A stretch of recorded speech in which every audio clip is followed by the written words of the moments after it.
Nah, ada banyak anjuran untuk istiqomah. Yang pertama saya ambil dari Al-Quran, yang kedua dari hadis.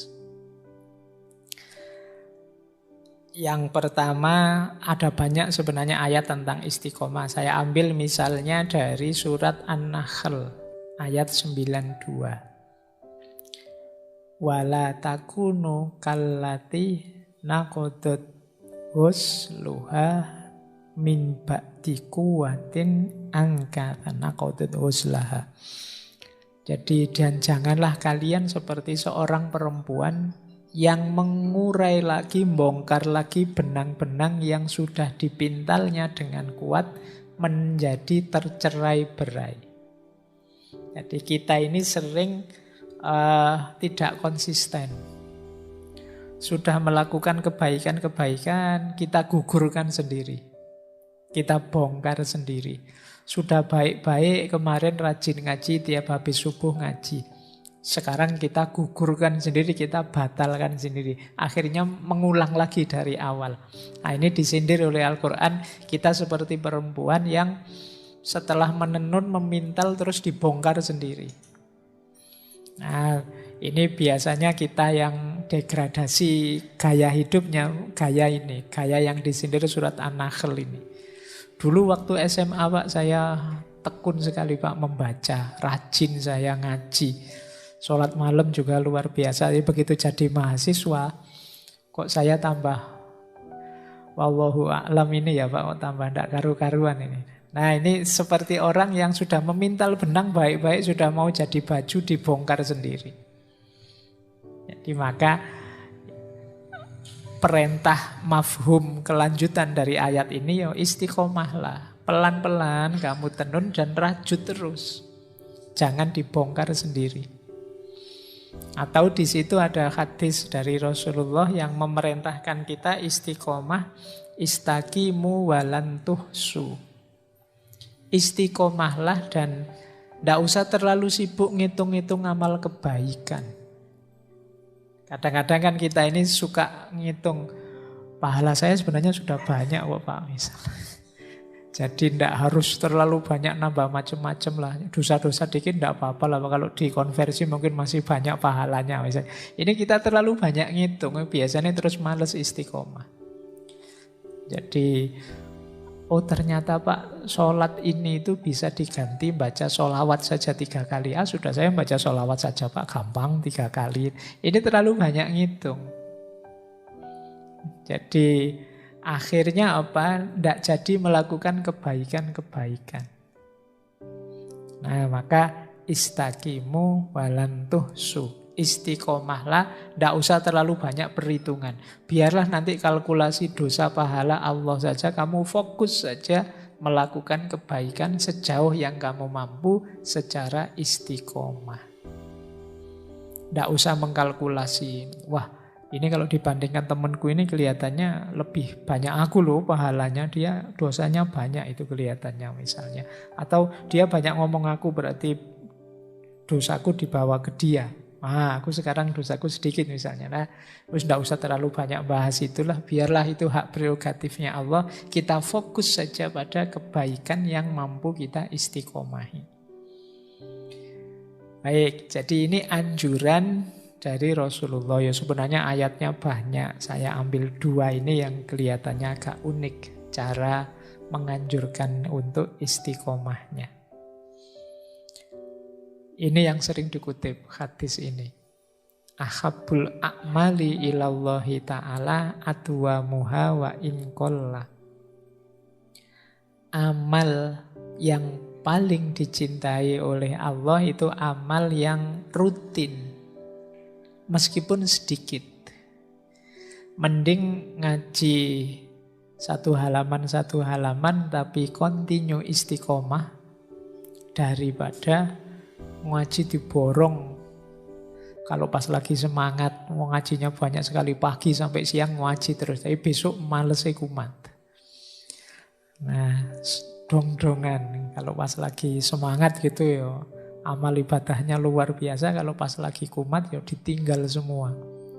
Nah, ini Allah tidak suka. Allah lebih suka Dikit-dikit saja semampu kita, sekuasa kita, asal continue. Biasanya kan teman-teman yang masih muda-muda gini kan masih naik turun semangatnya.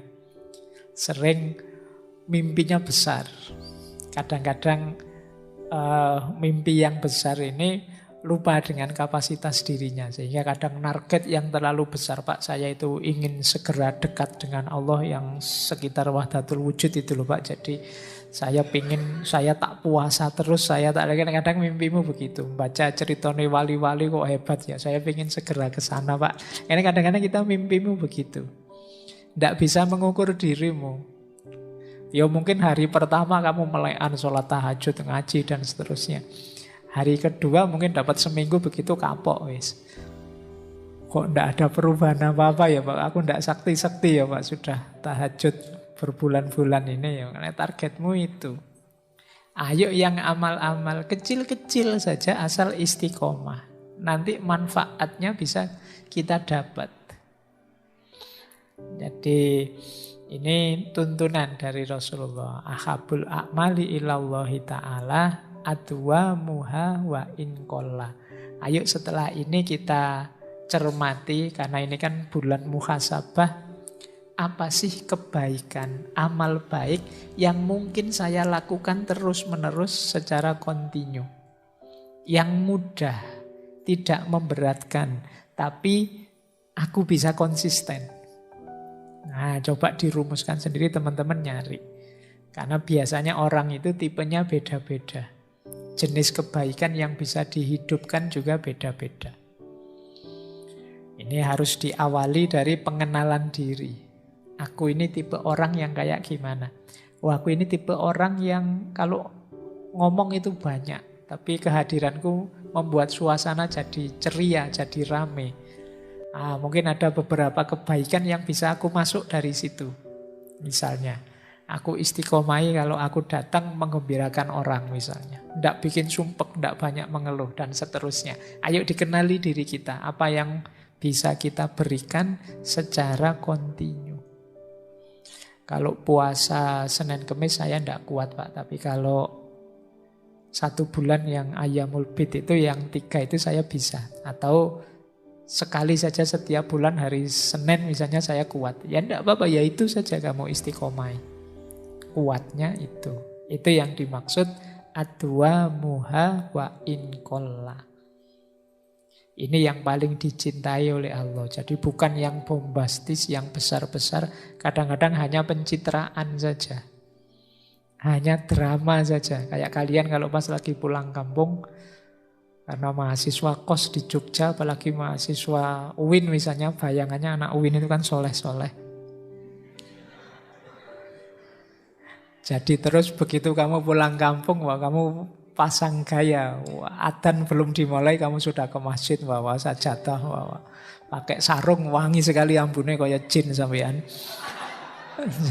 Ya, itu kalau di kampung. Padahal kalau di kos-kosan, wah kamu sholat asarnya 5:30. Nah, iya kan? Ini tidak atwa muha wa inqalla. Mbok yo biasa saja yang kecil-kecil sedikit tapi continue. Baik. Ada beberapa definisi ini saya ambil dari Durratun Nasihin. Ini kitab yang familiar di teman-teman pesantren. Dari kitab Durratun Nasihin itu ada beberapa definisi istiqomah dari Khulafaur Rasyidin, Sayyidina Abu Bakar, Umar, Utsman, dan Ali. Masing-masing mendefinisikan titik tekan istiqomah agak berbeda. Kalau versinya Sayyidina Abu Bakar, istiqomah itu orientasinya terletak pada bagaimana kita secara kontinu bertauhid. Jadi fokusnya pada kemurnian tauhid. Yang disebut istiqomah itu kalau batin kita terus-menerus fokus untuk menomorsatukan Allah, tidak menyekutukannya dengan apapun atau siapapun. Ini versinya Sayyidina Abu Bakar. Berarti agak ke aspek akidah. Jadi istiqomah itu di level akidah. Akidahnya secara kontinu hanya tauhid saja, tidak mempertuhankan apapun. Dan ini terus menerus. Agak beda dengan Sayyidina Umar. Kalau bagi beliau istiqomah itu komitmen. Jadi untuk menjalankan perintah dan menjauhi larangan. Kalau ini agak ke fikihnya. Jadi Sayyidina Umar fokus istiqomah itu menjalankan perintah, menjauhi larangan. Terus menerus. Hidup ini berarti visinya apa yang harus saya jalankan yang diperintahkan oleh Allah dan apa yang harus saya jauhi. Agak berbeda dengan Sayyidina Utsman.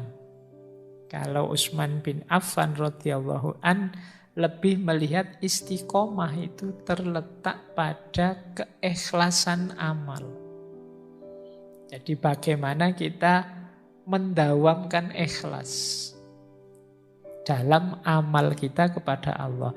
Dan Sayyidina Ali lebih fokus pada istiqomah itu pada kesabarannya. Orang istiqomah itu kan sabar. Dijalani terus kontinu dilaksanakan terus. Nah ini kuncinya di sabar. Kalau Utsman kuncinya di ikhlas, Umar kuncinya di komitmen, dan Abu Bakar kuncinya di kemurnian tauhid. Ini bisa ditemukan agak panjang penjelasannya di kitab Durratun Nasihin.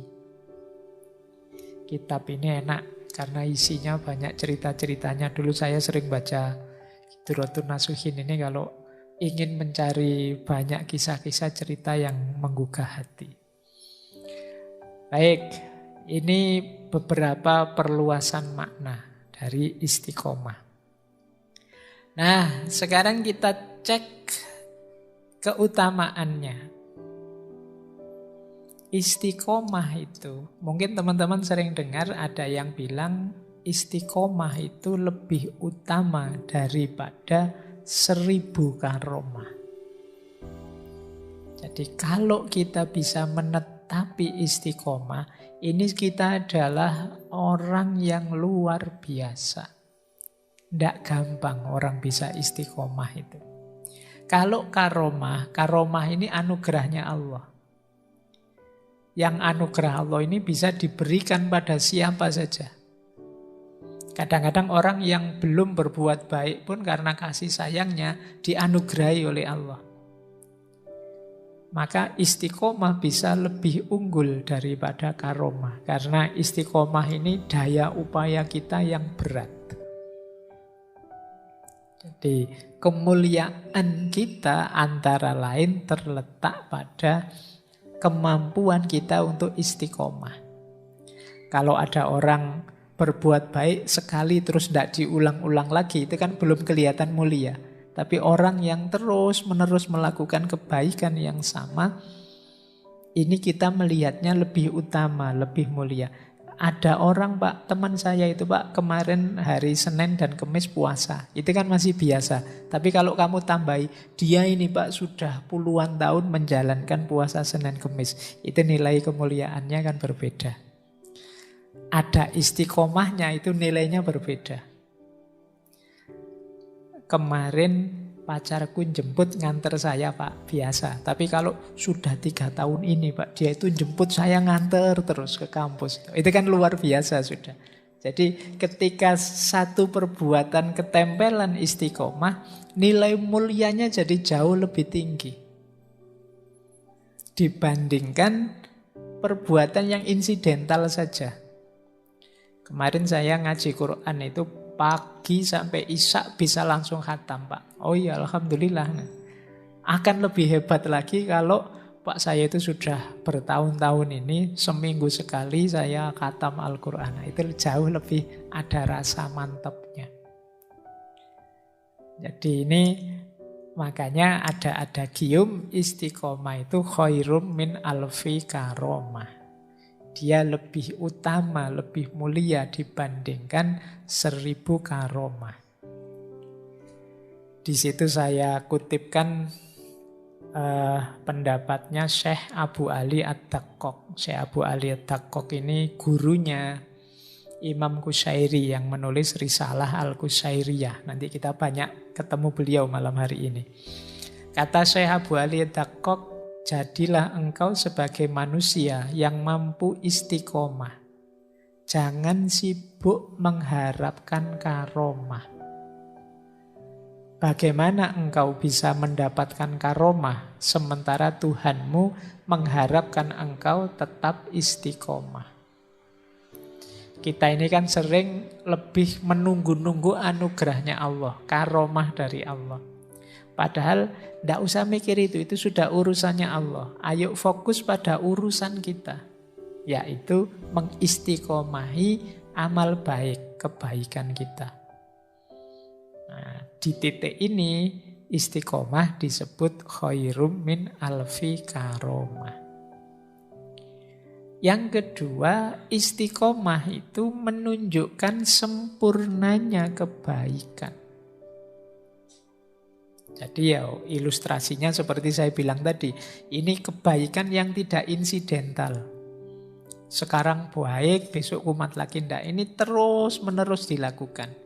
Disitulah kebaikan itu kemudian jadi utuh, sempurna. Jadi kata Syekh Abu Ali At-Daqqaq tadi, dengan istiqomah seseorang akan mencapai kesempurnaan kebaikan. Sementara orang yang tidak berpendirian, berarti apa? Perbuatannya kadang muncul, kadang tidak. Kadang soleh sekali, kadang kurang ajar juga. Kadang, ini namanya kan tidak istiqomah. Kadang rasanya temanku ini baik, tapi kalau sudah kumat ya enggak karu-karuan ini mesti. Nah ini agak enggak istiqomah, disebut tidak punya pendirian. Ya usaha dan hasilnya mungkin akan sia-sia, kata Syekh Abu Ali At-Daqqaq ini. Jadi justru kemantapan perbuatan itu terletak ketika kita mampu istiqomah. Disitulah kebaikan kita jadi utuh, jadi sempurna. Berarti kita memang sungguh-sungguh ingin melakukan kebaikan. Kalau hanya sekali terus selesai, apalagi pas banyak orang, yaitu mungkin namanya bukan istiqomah, tapi pencitraan. Ada orang atau tidak ada orang, situasinya apapun, diulang-ulang, terus dilanjutkan. Nah, ini namanya istiqomah. Maka dia disebut penyempurna kebaikan. Selain lebih utama dari 1000 karomah, ternyata istiqomah ini jadi jalan sempurnanya kebaikan.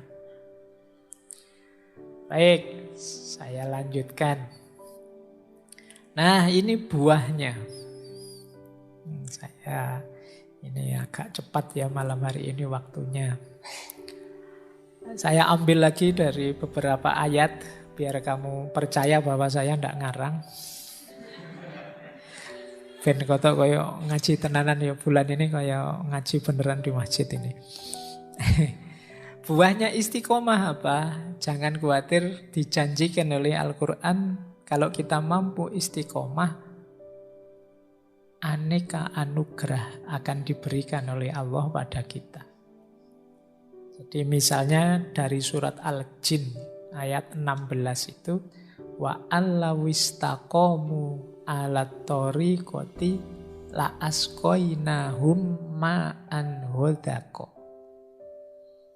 Dan jika seandainya kalian bisa istiqomah atas jalan yang lurus, kata Allah, la asqainahum ma'an hodako. Jadi sungguh kami akan mencurahkan pada kalian ma'an hodako. Ma'an hodako itu air segar.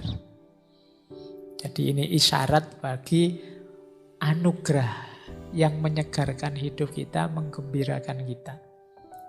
Jadi kalau teman-teman mungkin sedang sumpek hatinya, merasa banyak masalah, mencari jalan keluarnya susah, butuh kesegaran dalam hidup, istiqomahi kebaikan-kebaikan yang memang bisa kita jalankan. Ini bisa jadi jalan hadirnya anugerah Allah. Jadi kalau kita mampu mengistiqomahi sesuatu, nanti Allah akan memberikan anugerahnya. Pak, saya mengistiqomahkan setiap habis subuh saya nulis, Pak. Yo tidak ketang, apa tidak ketang ini? Orang ketang maksudnya. Ya meskipun hanya 1-2 halaman, pokoknya saya istiqomahin nulis. Itu nanti kalian akan ketemu panennya di belakang. Dari istiqomahmu nulis. Apapun yang kamu istiqomahin nanti mesti ada panennya di belakang. Ini anugerah-anugerah dari Allah. Saya mengistiqomahkan kalau sore baca, Pak. Nah, ini anugerah Allah. Tapi tadi ya rumusnya kebenaran dan kebaikan. Tidak sekedar, Pak, saya itu sekarang kalau mau tidur pasti baca WA misalnya. Enggak itu. Enggak ada hubungannya dengan ini. Jadi kamu, loh ini kan juga istiqomah, Pak. Iya, tapi ranahnya bukan itu yang dimaksud. Jadi istiqomah dalam kebenaran kebaikan agama. Oke, akan sekarang kita akrab sekali kan dengan HP itu. Mau tidur ya buka HP. Bangun tidur, tangannya nyari-nyari kemana ya HP yang dicari lagi. Nggak tidur-tidur sebelum HP-nya dibunyikan sampai tertidur. Nah, cuma ini tidak termasuk kategori istiqomah. Jadi istiqomah itu ya, Pak saya buka HP Pak, tapi ngaji loh Pak saya. Sebelum tidur ngaji dulu, ngajinya lewat HP ya. Kalau ini nggak apa-apa. Cuma saya nggak percaya. Oke. Terus yang kedua, jangan lupa ada ayat yang secara tegas menyatakan istiqomah itu membuahkan ketenangan. Innalladzina qalu rabbunallah tsumastaqamu fala khaufun alaihim wala hum yahzanun. Sesungguhnya orang-orang yang berkata Allah Tuhan kami, kemudian mereka beristiqomah, maka tidak ada rasa takut dan rasa sedih dalam diri mereka. Ini bisa dibalik memahaminya, kalau kita masih banyak gelisah, banyak ketakutan-ketakutan, banyak kesedihan-kesedihan, jangan-jangan kita ini tidak punya andalan kebaikan yang kita istiqomahi. Tidak ada amal yang secara mantap kita lakukan dan kita konsisteni. Sehingga hidup kita sering gelisah. Wong batin kita sendiri memang tidak mantap. Orang yang mampu beristiqomah itu segala galau, segala gelisah dalam batinnya akan tergusur. Ini janjinya Al-Quran. Nah, makanya tadi saya minta ayo dipilih ini. Amal, kesunahan dan lain sebagainya itu banyak sekali. Pilihlah yang kita mampu untuk kita istiqomahi. Kalau dalam tradisi agama India ada istilah sakti. Sakti itu kalau kita melakukan semedi tertentu, yang mengistiqomahi aktivitas batin tertentu, dia akan jadi kesaktian kita. Jadi daya yang luar biasa. Bahkan ada yogi-yogi India itu yang mungkin teman-teman sering dengar ceritanya, yang melakukan aktivitas tertentu yang dia jadi luar biasa karena itu. Pernah saya baca itu ada yang mengangkat tangan saja sampai puluhan tahun. Gini terus ngangkat tangan. Dan dia ampuh gara-gara itu. Jadi semedinya ngangkat tangan. Ada yang kepala di bawah. Ada yang mungkin teman-teman sering lihat gerakan-gerakan yoga. Itu ada yang mengistiqomahkan gerakan tertentu. Dan muncul saktinya dari situ. Makanya nenek moyang kita dulu kan terkenal dengan konsep-konsep semacam ini. Meskipun sekarang mungkin sudah lenyap khazanah-khazanah semacam ini. Kamu tidak betah tirakat. Jadi Padahal luar biasa. Al-Quran menyebut la khaufun alaihim walahum yahzanun. Orang itu yang secara kontinu melakukan kebaikan, mengistiqomahi amal baik tertentu, orang ini akan tenang hidupnya. Tidak ada susah, tidak ada gelisah, dan tidak ada rasa takut. Yang ketiga, dilanjutkan lagi, kita akan dapat perlindungan. Jadi ini ayat ini di surat Fussilat ayat 30 lebih panjang. Kalau tadi surat Al-A'qaf ayat 13 itu kan berhenti di la khaufun alaihim walahum yahzanun. Kalau ini dijelaskan detailnya. Innalladzina qalu rabbunallah tsumastaqamu tatanazzalu alaihimul malaikah alla takhafu wa la tahzanu wa absyiru bil jannah allati kuntum tu'adun. Jadi ini maknanya sama. Ketika kita beriman pada Allah kemudian istiqomah, kalau di sini malaikat turun pada mereka dan menyatakan pada orang-orang yang istiqomah ini la takhafu wa la tahzanu. Jangan takut, jangan sedih. Kami bersama kalian. Nah, ini menarik kalau teman-teman, saya itu pernah baca tulisannya Hamka. Beliau ini kan pernah di penjara. Beliau ketika menafsirkan surat Fussilat ini, beliau menceritakan pengalaman beliau di penjara. Jadi beliau ini merasa di penjara itu tidak sendirian. Jadi rasanya selalu ada yang menemani. Yang di situ kan nanti beliau menulis tafsir Al-Azhar itu. Jadi dan beliau kaitkan dengan ayat ini. Jangan-jangan memang orang itu yang mengistiqomai kebaikan memang oleh Allah dibersamai oleh malaikat. Tatanazzalu alaihimul malaikah. Yang menyatakan la takhafu wa la tahzanu. Kamu jangan takut, jangan sedih. Nah, berarti kita dapat perlindungan langsung dari Allah. Baik, ini jadi buahnya istiqomah. Yang pertama, kita jadi tenang, kita jadi terlindungi, dan ada banyak anugerah dalam hidup kita. Kenapa sih Al-Quran menyebut ini semua? Karena Allah tahu kalian itu kalau tidak diiming-imingi begini, tidak gerak. Jadi kalau cuma dibilang istiqomah saja nanti akan mendapatkan ridhonya Allah, itu mungkin kalian tidak terlalu tertarik. Tapi kalau, kamu bisa sakti loh, wah kamu bisa dilindungi malaikat loh, wah kamu kan tertarik, terdorong ke situ. Jadi Allah sangat paham psikologinya manusia, makanya amal baik itu selalu diinformasikan plus pahalanya nanti apa, nanti dapatnya apa, dan seterusnya. Itu manusia itu kan memang cenderung begitu, negosiasi. Ya mau sih saya melakukan, tapi saya dapat apa? Itu kalau bahasa kasarnya kan wani piro.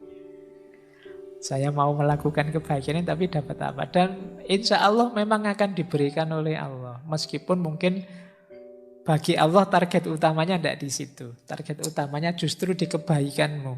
Karena begitu kamu jadi orang baik, ya karaktermu nanti terbentuk baik. Lama-lama kalau kamu istiqomahi, tawaran-tawaran menggiurkan tadi mungkin sudah tidak terlalu jadi perhatianmu. Kalau karaktermu memang sudah jadi orang baik. Tapi ya di level-level awal oleh Allah ya diiming-imingi dengan berbagai macam pahala dan anugerah. Ketika semakin kita mendalam nanti sampai level hikmah, mungkin pahala dan anugerah ini mungkin tidak jadi fokus kita lagi sudah. Begitu kita paham misalnya betapa dalamnya makna berjamaah itu misalnya, mungkin iming-iming 27 derajat itu mungkin tidak terlalu jadi fokus kita lagi. Diiming-imingi pahala itu kan karena kita kalau tidak begitu ya tidak berangkat ke masjid. Wong sudah begitu saja ya, kamu masih males ke masjid. Ini 27 derajat loh. Ayo pahala saya sudah banyak kok Pak. Tidak ditambahin 27 juga tidak apa-apa. Cari-cari jalur yang lain. Pokoknya itu manusia sudah. Khosimum mubin. Kata Al-Quran. Khosimum mubin itu senengannya debat. Nyari saja alasan untuk tidak melakukan. Ini sebenarnya disindir oleh Al-Quran seperti orang Bani Israel yang disuruh menyembelih sapi. Aslinya males mereka disuruh nyembelih sapi. Tapi yo gayane tanya terus. Ini saya mau nyembelih sapi, tapi sapi warna apa? Terus begitu ada jawabannya, terus sapinya umur berapa? Kemudian pokoknya tanya terus. Jadi itu kayak mahasiswa dikasih tugas Pak Duni males terus pertanyaannya panjang. Ini berapa halaman Pak? Ini nanti saya harus gimana Pak? Kalau ada begini terus gimana Pak? Jadi dosennya mungkin saking jengkelnya sakarepmu lah pokoknya ada tugasmu ngumpul. Nah itu manusia, khosimum mubin. Maka istiqomah pun oleh Allah, istiqomah itu sebenarnya penting sekali untuk kita. Cuma kalau tidak diiming-imingi dengan balasan seperti ini, kita tidak bergerak menuju istiqomah. Padahal ini untuk kepentingan kita. Nanti kita lihat, ada banyak manfaatnya istiqomah.